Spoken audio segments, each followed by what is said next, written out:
Hey Yankees fans, let's talk about the latest shakeup in the outfield, because things are getting really interesting right now. Cody Bellinger, one of the names floating around the headlines, seems to be in a bit of a stalemate with the team. From what's been reported, the negotiations between the Yankees and Bellinger have reached a point where neither side is ready to bend, and it's starting to look like his time in New York could be coming to an end. Now, Bellinger is reportedly seeking a 7-year contract, while the Yankees seem willing to stretch only up to 5 years at most. That's a big gap, especially when you consider the numbers being discussed. At one point, the Yankees offered Bellinger a deal worth over $30 million per season, but even that didn't bridge the difference between what the team wants and what he's asking for. The situation has put New York in a delicate spot because they were hoping to bring back Bellinger after his solid performance last season, but now they are preparing for the possibility that he may sign with another team. This isn't just speculation. League sources have indicated that the Yankees are actively exploring other options for their roster, which includes keeping an eye on outfielder Kyle Tucker and infielder Bo Bichette. While talks with Bellinger have been ongoing, the team has also quietly engaged with other organizations to gauge trade possibilities and potential acquisitions. It's fascinating to watch how this all unfolds because it highlights the complexities of free agency and team strategy in Major League Baseball. On one hand, Bellinger is an extremely versatile player. He can play both corner outfield positions, slide into center field if needed, and even handle first base. His ability to adapt to multiple roles makes him a valuable asset on paper. But when you look at his career trajectory, it's been a roller coaster. There are seasons where he has been a powerhouse and others where his numbers dipped significantly. This inconsistency raises questions about whether the Yankees should meet his high financial demands, especially when there are other talented players available who might offer more stability. Just after the reports about Bellinger's negotiations surfaced, news broke that Alex Bregman signed a 5-year deal worth $175 million with the Chicago Cubs. That averages out to $35 million per season, which is close to Bellinger's asking range. But Bregman has a proven track record with fewer fluctuations in performance. Comparing their careers, it becomes clear why the Yankees might hesitate. While Bellinger could arguably produce at a level similar to Bregman in his peak seasons, the risk associated with his ups and downs cannot be ignored. Fans love him, no doubt, but the numbers tell a story of unpredictability, and teams have to weigh that carefully when committing long-term. The talks about Kyle Tucker add another layer to this story. Tucker has quietly been one of the most consistent performers in the league over the past several years, even if his most recent season was slightly down from his usual standards. Despite that, his OPS and OPS Plus remain superior to Bellinger's recent numbers, and he has a proven ability to hit for both power and consistency. He's a player who could take full advantage of Yankee Stadium, potentially even outperforming what Bellinger has done here. We're talking about someone capable of 35 to 40 home runs per season when fully healthy, and that's exactly the kind of production the Yankees need to remain competitive at the top level. The idea of pivoting to Tucker makes strategic sense for New York. If Bellinger's demands continue to push past what the team is comfortable paying, the smarter move might be to focus on securing a player like Tucker who can deliver similar, if not better, value with a more predictable outcome. This isn't to say that Bellinger isn't talented. He absolutely is, and when he's on, he can carry games and make highlight reel plays. The concern comes down to consistency and value for the money, particularly when the Yankees have to consider not just this season, but the long-term health of their payroll and roster composition. There's also the possibility that the team is using these reports strategically, creating pressure in the negotiation. By publicly hinting that they may move on from Bellinger, the Yankees could be signaling to him and his representatives that they expect some flexibility. It's a common tactic in high-stakes sports negotiations, essentially a way of saying, "We like you, but we have limits, and we're prepared to explore other options." The goal is to get Bellinger to reconsider his long-term demands without the team overpaying or committing to terms that feel unsustainable. At the same time, Bellinger has options, and the market is watching closely.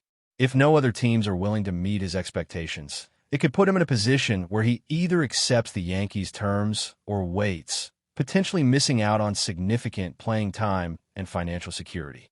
On the flip side, a player like Tucker represents a lower-risk, high-upside alternative, and his presence in the negotiation mix complicates matters for Bellinger. The Yankees can leverage interest in Tucker to maintain control of the situation, ensuring that if they do meet a high-level deal, it is for a player they truly believe will provide consistent value.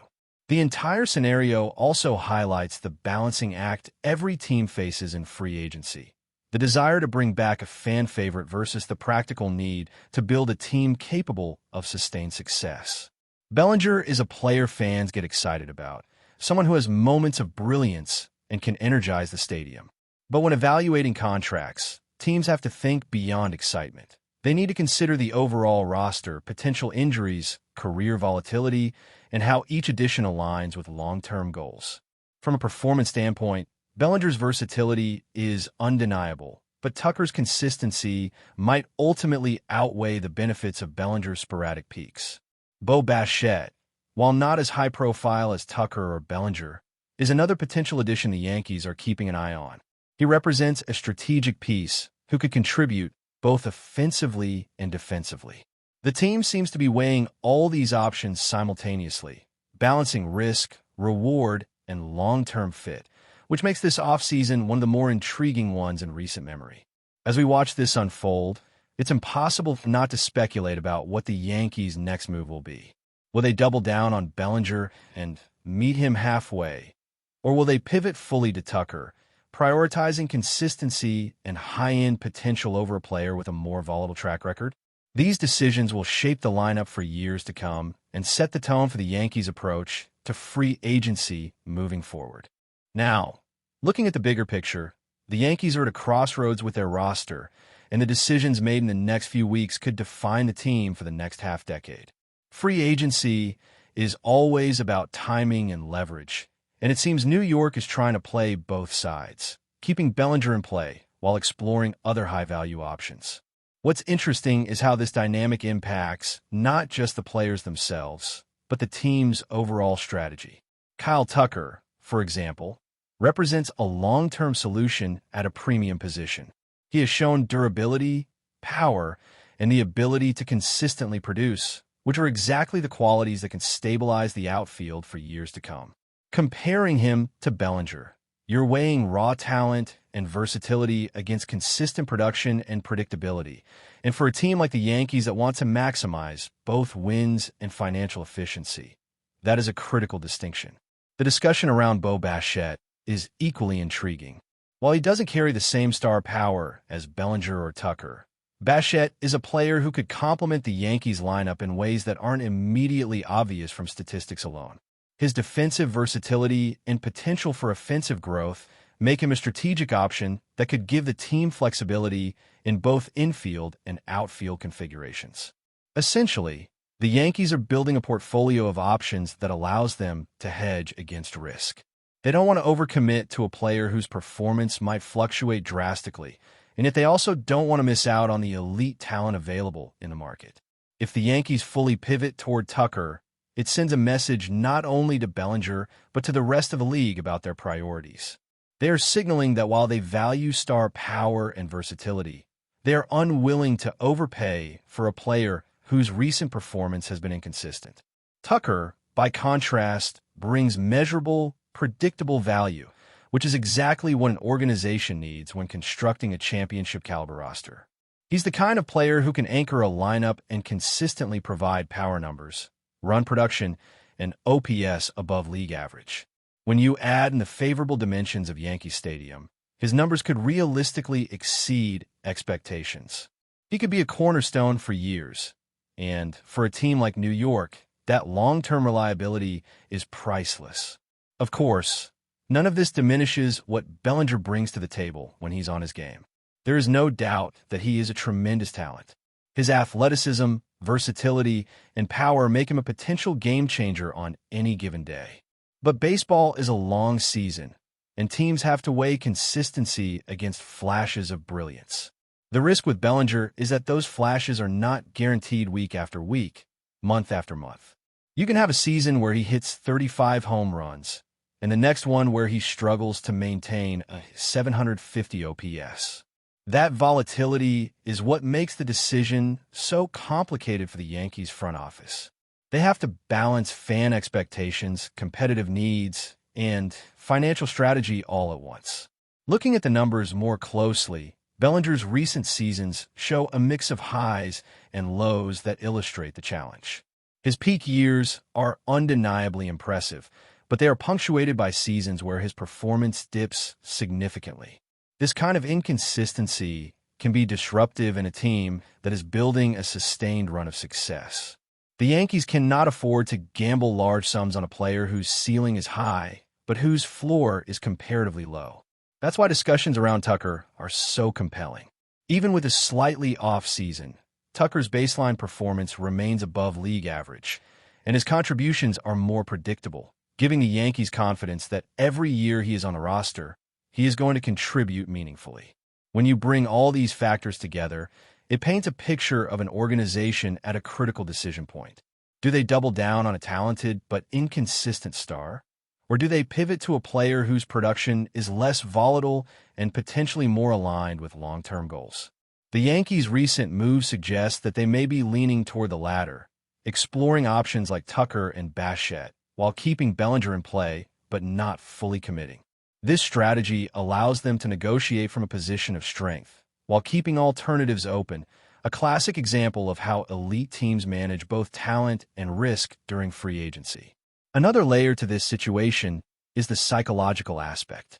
Players like Bellinger are aware of the market and the team's intentions, and this awareness can influence their decisions. If Bellinger perceives that the Yankees are genuinely ready to move on, he might adjust his demands, but if he remains rigid, the team has every reason to pursue other high-value options. From the Yankees' perspective, this is a game of leverage, timing, and negotiation strategy. They are playing the long game, trying to ensure that whatever deal is ultimately struck aligns with both financial and competitive objectives. It is also important to consider the impact on fan perception and clubhouse dynamics. Bringing back a star player can energize the fan base, but overpaying for inconsistent performance can lead to frustration if expectations are not met. By potentially shifting focus to Tucker, the Yankees could be positioning themselves to maximize both on-field performance and fan satisfaction, creating a roster that is not only talented but also strategically sound. Tucker's ceiling, especially in Yankee Stadium, could translate into consistent offensive production that directly supports the team's pursuit of championships. From a long-term planning perspective, the Yankees are looking at more than just the next season. They have to think about salary cap implications, roster flexibility, and the potential for future acquisitions. Securing a player like Tucker might cost slightly more in the short term, but the payoff in terms of reliability, performance, and team balance could be far greater than committing a large portion of the payroll to a more volatile player. It's a strategic calculation that requires careful evaluation of both quantitative metrics and qualitative factors, like player temperament and adaptability. But before we continue, please remember to join our channel and give this video a like. Your support allows us to keep bringing you the latest news about the New York Yankees. Feel free to share your thoughts on the news in the comments. The baseball world is buzzing after a startling ripple of speculation began to circulate around the Yankees and a name that has long tormented pitchers across the league: Pete Alonso. While nothing has been formally confirmed, the mere suggestion that the Bronx Bombers could be positioning themselves to land one of MLB's most feared power hitters has been enough to ignite debates in clubhouses, studios, and social feeds. The idea feels almost too bold, yet that is precisely why it refuses to fade. Alonso's profile fits perfectly into the kind of statement move the Yankees are known for. A slugger with prodigious raw power, a relentless approach at the plate, and a reputation for changing games with a single swing, he represents the sort of presence that can redefine a lineup's identity. Insiders whisper that the Yankees' front office has been quietly monitoring opportunities to inject even more thunder into an already intimidating batting order, and Alonso's name keeps resurfacing as the ultimate prize. From a strategic standpoint, the speculation makes sense. The Yankees have never shied away from pursuing stars who can thrive under pressure, and Alonso's durability and flair for the dramatic suggest he could handle the spotlight of pinstripes. Rival executives are said to be bracing themselves for the possibility, knowing that such a move would not only shift competitive balance, but also send a message about intent and ambition. Skeptics argue that the obstacles would be significant, ranging from financial considerations to the emotional weight of prying a beloved figure from familiar colors. Yet rumors thrive precisely because they live in the space between logic and daring. In that space, fans are already imagining towering home runs sailing into the night, pitchers altering game plans, and a stadium buzzing with anticipation. Whether this remains idle chatter or evolves into something more concrete, the speculation alone has achieved its effect. It has reminded everyone that when the Yankees are involved, even whispers can feel seismic, and that the thought of Pete Alonso in pinstripes is enough to make the entire league pause and listen. That's it for this update. If you enjoyed the video and want to keep receiving exclusive news about the New York Yankees, please subscribe to our channel and give us a like. We always appreciate your comments and opinions. See you in the next video.